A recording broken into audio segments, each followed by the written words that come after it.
여러분, 그리스도인들은 화를 내도 됩니까? 안 됩니까? 네. 여러분도 화 내시잖아요. 네.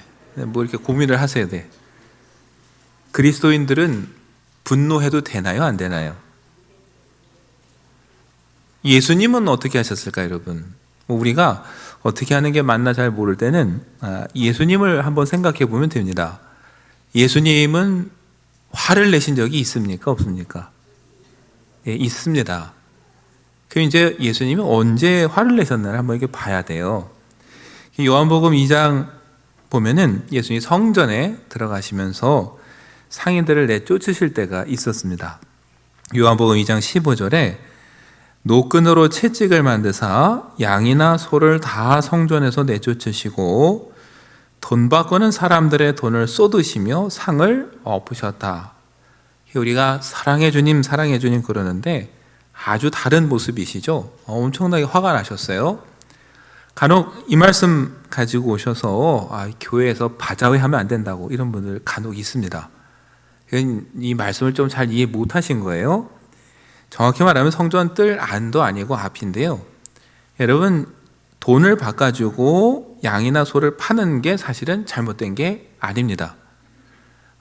성전에 가면 성인들은 누구나 성전세를 내야 되는데 아무 돈이나 낼 수 있고 받는 게 아니에요. 성전 세계를 받았습니다. 멀리서 온 사람들이 그럼 당연히 돈을 바꿔야죠. 바꿔야 되는데 문제는 성전 세겔로 바꿔주는 이 상인들이 아주 그냥 수수료를 많이 띄거나 속이는 거예요. 예수님이 거기에 아주 분노하신 겁니다. 또 하나, 이 성전에서 소나 양을 왜 파는가 싶지만요, 하나님께 제사를 드리려면 제물이 있어야 되지 않습니까? 그럼 예루살렘 코앞에서 제물을 가져오는 사람이면 쉬운 문제겠지만 멀리서부터 제사를 드리러 오는 사람이 이 소나 양을 온전히 그 먼 길을 가지고 온다는 보장이 없습니다. 제일 좋은 방법은 성전에 와서 하나님께 드려도 될 제물이다 인증받은 걸 사는 게 가장 좋은 방법이에요. 파는 게 잘못이 아니라 뭐가 문제냐? 하나님께 드릴 수 없는 걸 갖다가 드려도 되는 거다 속여서 파는 게 문제인 거죠. 그러니까 예수님이 분노하신 건 돈을 바꿔주고 소나 양을 판다는 것 때문이 아니라 그걸 하는 사람들이 어때요? 쉽게 말해서 하나님 이름 팔아서 속이고 빼앗고 도둑질하는 거예요. 그래서 하나님의 이름을 더럽히고 하나님의 성전을 더럽히는 거예요. 그래서 예수님이 거기 아주 분노하셔서 채찍으로 때리면 다 내쫓아 버리신 겁니다. 그게 예수님이 아주 크게 분노하실 때죠. 여러분, 또 한 번은 장면을 보게 되는데 예수님이 나사로가 죽었다는 소식을 듣고 가셨습니다. 마르다와 마리아가 울고 동네 사람들이 함께 울죠. 그걸 보시고 예수님이 이렇게 말씀하셨어요. 요한복음 11장 33절에 이렇게 묘사하고 있는데 예수께서 그가 우는 것과 또 함께 온 유대인들이 우는 것을 보시고 심령에 비통히 여기시고 불쌍히 여기셨다. 이렇게 기록하고 있습니다. 여러분, 비통히 여겼다. 이 말에는 공감하다, 감동하다라는 뜻도 있지만 분노하다 이런 뜻도 있습니다. 여기서는 사실은 분노하신 거예요. 화가 나셨습니다. 누구한테 화가 나셨느냐? 나사로는 당연히 아니죠. 죄와 죽음입니다. 많은 영혼들을 탄식하게 하는 죄와 죽음을 향해서 분노하셨고, 그 말은 달리 말해서 뭐냐면은 나사로를 향한 연민이고 사랑이에요. 여러분과 제가 누구의 죽음을 들었을 때 아무 때나 분노하지 않습니다. 나랑 상관없는 사람은 그냥 그런가 보다 해요. 내가 정말 아끼고 살아가는 사람이 죽었을 때, 그것도 뜻하지 않게 갑작스럽게 죽었을 때 우리는요 속상하고 분노합니다. 하나님 왜 이렇게 빨리 데려가셨냐고. 그러니까 여러분, 예수님의 분노는 또 한편으로 뭐냐면은 죽음 아래 탄식하고 신음하는 사람들을 향한 연민이고 사랑이에요. 그래서 뭐예요? 죄와 죽음에 대해서 분노하시는 거예요. 비통해 하시는 거죠. 여러분, 이 두 가지 경우를 놓고 생각해 보면은 예수님이 분명히 분노하시고 화를 낼 때가 있었어요. 언제냐? 하나님의 이름을 더럽힐 때, 하나님의 영광을 가릴 때, 하나님 보시기에 불의한 일을 행할 때 어김없이 주님은 분노하셨어요. 또 하나, 연약한 자들, 불쌍한 자들을 볼 때 분노하셨어요. 그들을 손가락질하는 사람들을 향해 분노하셨고 죄와 죽음을 향해 분노하셨어요. 왜냐하면 사랑하기 때문에 그래요.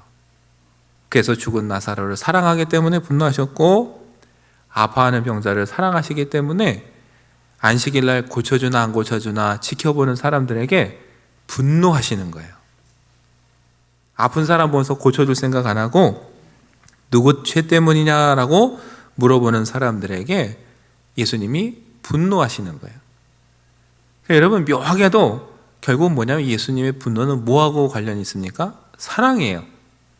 하나님을 사랑하기 때문에 하나님의 이름을 더럽히는 걸 못 참는 거고, 불쌍한 형제를 사랑하기 때문에 그들을 멸시하는 사람들을 용서하지 못하고 분노하시는 거예요. 우리도 마찬가지입니다, 여러분. 그래서 사랑하는 사람에 대해서 여러분, 우리가 때로는 공감할 줄 알고 분노할 줄도 알아야 돼요. 아니, 이미 하고도 있어요. 언제 할 수 있습니까? 여러분, 우리 자녀들, 아이들 어렸을 때 어디서 맞고 들어오면 어떻게 하십니까? 우리 애가 잘못했느냐, 우리 애가 먼저 때렸느냐는 중요치 않아요. 그냥 우리 애가 맞고 온 걸로 자체적이에요. 분노가 이러죠. 누가 때렸어, 이렇게. 사랑하니까요. 제가 얼마 전에 인터넷에서 유명 강사분의 강연을 듣는데 그분이 그런 얘기 하더라고요. 특히 남자분들이 공감을 잘 못한다고. 아내가 정말 어디 가서 억울한 일 당하고 화가 나서 이야기를 하면은 같이 좀 공감해주고, 아니 억울한 일을 당했냐고 같이 좀 화를 내주면 좋겠는데 대부분 남편들이 그런데요. 한참 얘기 듣다가 나니까 얘기해 주는데, 벌써 웃으시네요. 나니까 내가 얘기해 주는데 네가 잘못했어. 아주 객관적이다. 이런 얘기를 해서 분노를 유발한다는 거죠. 그래서 사실 제가 그 강연 듣다가 좀 찔렸어요. 저도 그런 면이 있구나. 여러분, 사랑하면 사랑하는 사람이 억울한 일 당하고 힘든 일 당하는데 어떻게 해야 돼요? 같이 화를 내주는 게 정상이고 그걸 기대하는데 그걸 못 해주면 여러분, 상대방이 보기에는 어때요? 나를 사랑하지 않구나, 관심이 없구나, 이렇게 될 수밖에 없는 거예요. 그러니까 여러분, 예수님도 하나님을 사랑하기 때문에 분노하시는 거고, 연약한 자를 사랑하기 때문에 때로 불의한 일을 보면은 이제 분노하시는 거죠. 근데 여러분, 우리 주변에 분노 잘 하시는 분들이 있습니다. 또 분노의 은사를 가지신 분들이. 근데 그럼 분노하는데 은혜로운 결과가 왜 없느냐? 아까 말씀대로 분노의 이유가 잘못돼서 그래요. 하나님을 위해서 분노하고 억울한 자를 위해서 분노하는 게 아니라 뭐예요? 내 자존심 상해서 분노하기 때문에. 여러분, 그리스도인들이 분노하는 건 하나님 때문이어야 돼요. 근데 우리는 반대일 때가 많습니다. 하나님의 이름이 어떻게 되든 너무 관대해요. 내 자존심 상하면은 조금도 못 참고 발끈합니다. 그런데 사실은 내 자존심과 내 문제에 있어서는 우리가 좀 인내할 줄 알아야 되고요. 사실은 하나님의 공의를 위해서는 가끔 분노할 줄도 알아야 되는데 우리는 언제나 그 정반대예요. 내 문제 때문에 분노하지 하나님 때문에 분노한 적이 없어요. 그래서 그 분노가 은혜가 안 됩니다. 또 하나, 분노는 하는데 언제나 분노만 하다 끝나요. 근데 여러분, 그래갖고는 아무런 열매도 결과도 변화도 없습니다. 분노는 동기는 될 수 있어요. 그러니까 중요한 건 그래서 내가 끌어오르는 이 마음을 가지고 뭘 하느냐, 그게 여러분 진짜 결과를 가져오는데 대부분 우리 화내다 끝나거든요. 그래서 아무 일도 없는 겁니다. 2014년에 노벨 평화상을 받은 분이 계신데 인도 분이에요. 사티아르티라는 분이에요. 이분이 그 인도에 있는 계급제 그리고 학대받는 아이들 이걸 위해서 평생 노력했어요. 그래서 노벨 평화상을 받았습니다. 분노는 힘이고 에너지다. 만약 우리가 분노를 편협한 자존심과 이기심에 국한시킨다면 증오와 폭력, 복수와 파괴로 분출될 것이다. 그러나 그 고리를 끊을 수만 있다면 같은 분노라도 훌륭한 원동력으로 나타날 수 있다. 여러분, 우리가 하나님을 위해서 불의한 일을 보면서 공의를 위해서 때로 분노하면 뭔가 놀라운 일을 만들어낼 수도 있는데 매일 우리 자존심, 내 이기심 이것 때문에 분노하다 보니까 이걸 못 끊어서 어떻게 돼요? 맨날 폭력과 분열과 갈등밖에 없다라는 거예요. 여러분과 저도 그 예수 그리스도를 통해서 우리 그리스도인이 내 문제에 있어서는 좀 인내하고 또 화평을 추구해도 정말 하나님을 위해서 공의로운 일을 위해서 때로도 분노할 줄도 알아야겠다. 이걸 좀 생각했으면 좋겠어요. 여러분, 이스라엘의 당면한 문제를 보고 느헤미야가 제일 먼저 느낀 것도 뭐였느냐? 분노였어요, 여러분. 느헤미야 5장 6절을 보니까 내가 백성의 부르짖음과 이런 말을 듣고 크게 노하였다. 이렇게 말합니다. 분노할 수밖에 없어요, 여러분. 성벽을 열심히 짓고 하나님의 백성으로서의 공동체를 막 세우려고 꿈을 꾸고 있는데 문제가 생겨서 봤더니 하나님의 가르침과도 멀어도 이렇게 나쁜 일을 행하는 건 상상도 못했는데 그런 일들이 벌어지고 있어요. 하나님의 영광을 가리는 일이에요. 하나님의 백성이 감히 할 수 없는 일을 벌렸어요. 돈을 빌려주고 양식을 빌려준 후에 높은 이자를 받고 그걸 못 갚으면 자녀를 종으로 삼고 땅도 빼앗았어요. 그러니까 여러분, 느헤미야가 이 이야기를 듣고 분노하는 거예요. 하나님의 백성이 어떻게 이렇게 살 수 있는가? 또 한편 아까 말씀드렸죠. 힘없고 연약해서 빼앗기고 자녀를 종으로 빼앗긴 사람들을 보면서 어떻게 해요? 비통한 거예요. 같은 동족인데 저 힘없는 사람들을 어떻게 할까? 그러니까 뭐예요? 분노하는 거죠. 그게 여러분 느헤미야의 시작이었어요. 그런데 아까 말씀드렸죠. 느헤미야는 그냥 분노하고 화나는 데서 끝나지 않았습니다. 그 다음에 어떻게 했느냐? 생각했어요. 왜 이렇게 됐을까? 여러분, 길거리에도 여러분 밤에 가보시면 술 취해서 세상 한탄하는 분 많습니다. 선거 앞두고 요즘도요. 술 취하시면 온갖 정치 욕 다 하시고 세상 비난하는 분노하시는 분들 많아요. 문제가 뭐라고요? 그리고 끝이에요. 그래서 어떻게 할 건지 생각이 없어요.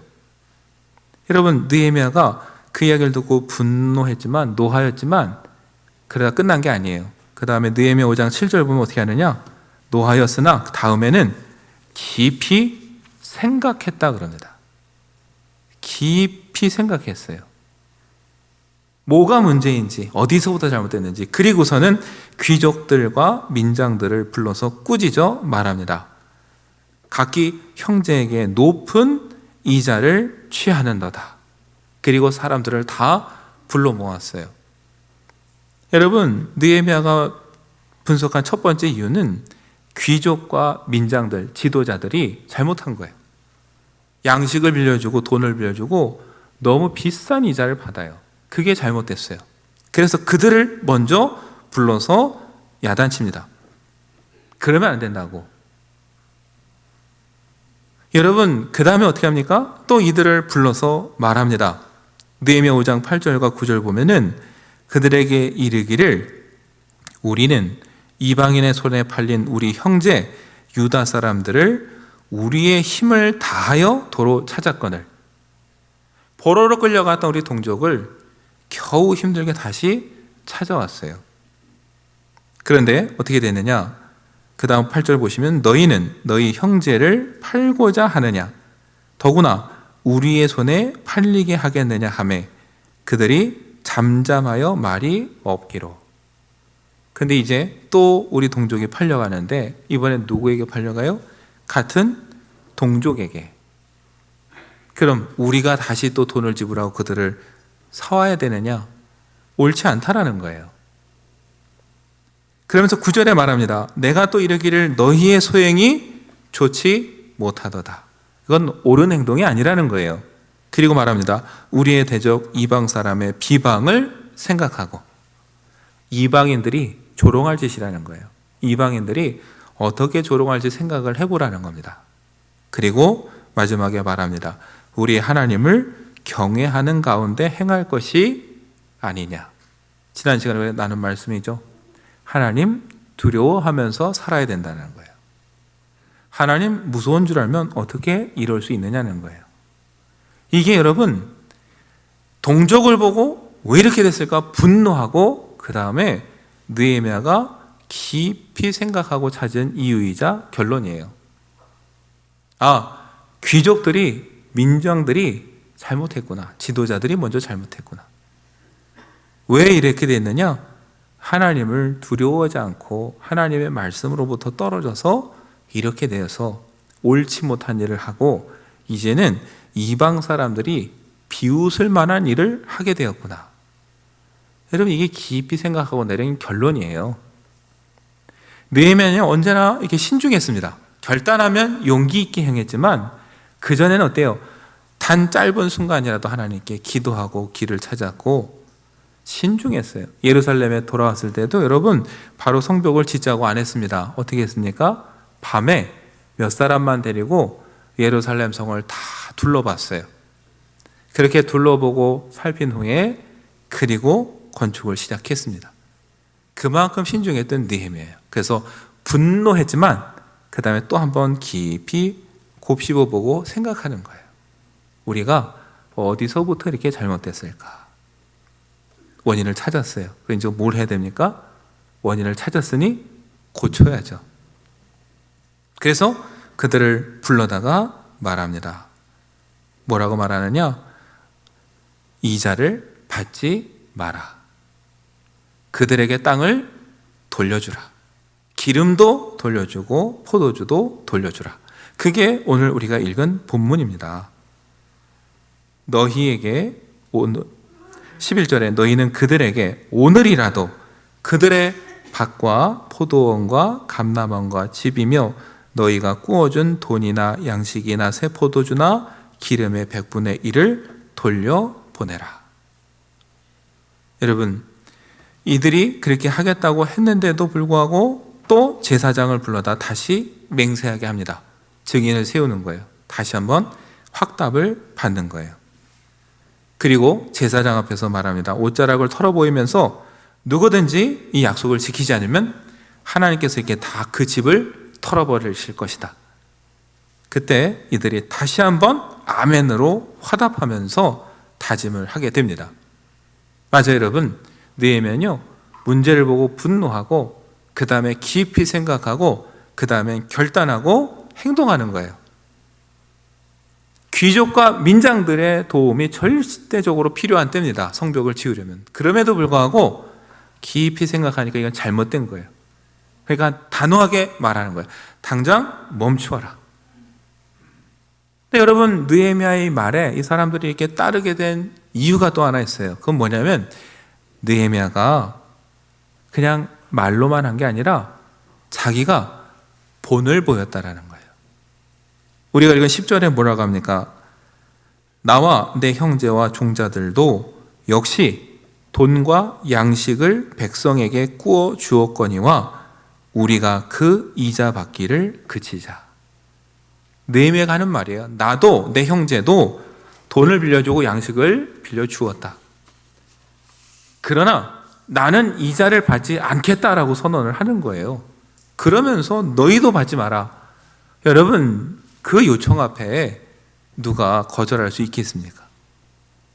만약에 느헤미야가 자기는 돈 빌려주고 양식 빌려주고 이자 받으면서 다른 사람들에게 받지 마라 이러면은 누구도 그 말 듣지도 않습니다. 오히려 분란만 생기죠. 자기는 받으면서 우리는 왜 받지 말라고 하나? 그걸 알았어요. 느헤미야는 나와 내 형제도 이자를 받지 않을 것이니 받지 마라. 여러분, 그게 솔선수범의 힘입니다. 자기가 먼저 본을 보이면서 명령하니까 사람들이 아멘으로 화답하고 그 말에 따르는 것이죠. 느헤미야는 여러분 그렇게 본을 보인 사람입니다. 14절 이하에 보면은 그 자세한 내용이 또 나와요. 여러분, 유다 총독으로 왔던 사람들은요, 그 전에 세금을 걷어서 자기 월급도 받았고 먹는 양식과 포도주도 또 누렸습니다. 근데 느헤미야는 말합니다. 내가 총독으로 있는 12년 동안 아무 월급도 받지 않았다. 또 얘기를 합니다. 그러면 돈이 필요 없었느냐? 그것도 아니에요. 느헤미야를 찾아오는 많은 사람들이 있었고 일꾼들이 있었어요. 그래서 18절에 보면은 매일 이 사람들을 위하여 양식이 얼마나 들어가느냐? 소 1마리와 살찐장 6마리와 닭도 많이 준비했고 열흘에 한 번씩 포도주까지 준비해야 됐다. 여러분, 오늘날도 매일 소 1마리씩 잡으려면 이거 어마어마한 돈입니다. 느헤미야 말해요. 누구에게도 내가 이 돈을 청구하지 않았다.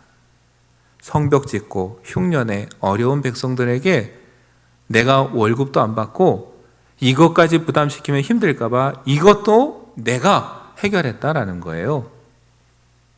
여러분, 이렇게까지 솔선하면서 이 귀족들과 민장들을 앉혀놓고 이자 받지 말고 돌려주라 할 때 그 말에 힘이 있고 권위가 있고 누구도 거역할 수가 없는 거예요.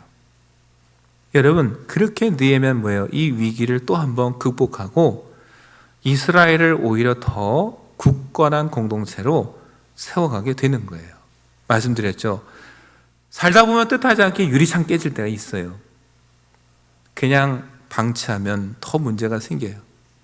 그러나 그게 문제라는 걸 알고 그걸 고치기 시작하면은 오히려 이전보다 더 아름답고 굳건하게 세워질 수가 있습니다. 어떻게 보면은 지금 이스라엘이 닥친 문제, 왜 하필 지금이냐고 할 수 있지만 반대로 생각하면 그동안 쌓이고 쌓인 게 지금 터진 거예요. 느헤미야는 이걸 잘 극복해서 오히려 굳건한 신앙의 공동체로 세워갔습니다.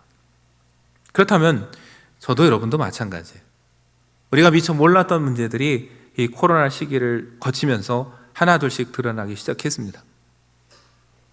그걸 감추고 부끄럽게 여기고 그냥 변명하는 게 능사가 아니에요. 그냥 고치면 돼요. 아, 이게 잘못됐구나에 대해서 분노할 줄 알고 깊이 생각해서 어디서부터 잘못되는 걸 생각하고 그 다음에 뭡니까? 우리 한 사람 한 사람이 솔선해서 그 일을 하기 시작하면, 그래서 유리창을 고치면 오히려 이 기회를 통해 우리가 더 아름답고 건강한 신앙 공동체를 세울 수 있다는 것, 저 여러분이 그 믿음으로 이 다시 일으켜 세우는 일들에 동참하면 좋겠습니다. 이제 곧 사순절이 다가오는데 누구보다도 그런 본을 보여주신 게 예수님이시잖아요. 나고 전한 이 땅에 오셔서 죄와 죽음 아래 탄식하는 우리를 보시고 비통해하시고 분노하셨어요. 어떻게 하면 우리를 구원할까 깊이 생각하셨어요. 그리고 누군가에게 떠넘기는 게 아니라 주님이 직접 십자가를 지시고 우리의 죄의 문제를 해결해 주셨습니다. 그 주님을 믿고 따르는 저와 여러분도 그런 믿음의 사람이 되면 좋겠습니다. 우리 삶 속에 있는 불의한 일들을 보며 때로는 분노할 줄도 알고 함께 아파할 줄도 알고 깊이 생각해서 누군가 하겠지가 아니라 내가 무엇을 할까 깊이 생각해서 우리가 한 마음으로 동참해서 다시 한번 우리 교회를 굳건히 세우고 저와 여러분의 가정과 일터도 굳건히 세워가는 복된 한 해가 되시기를 간절히 축원합니다.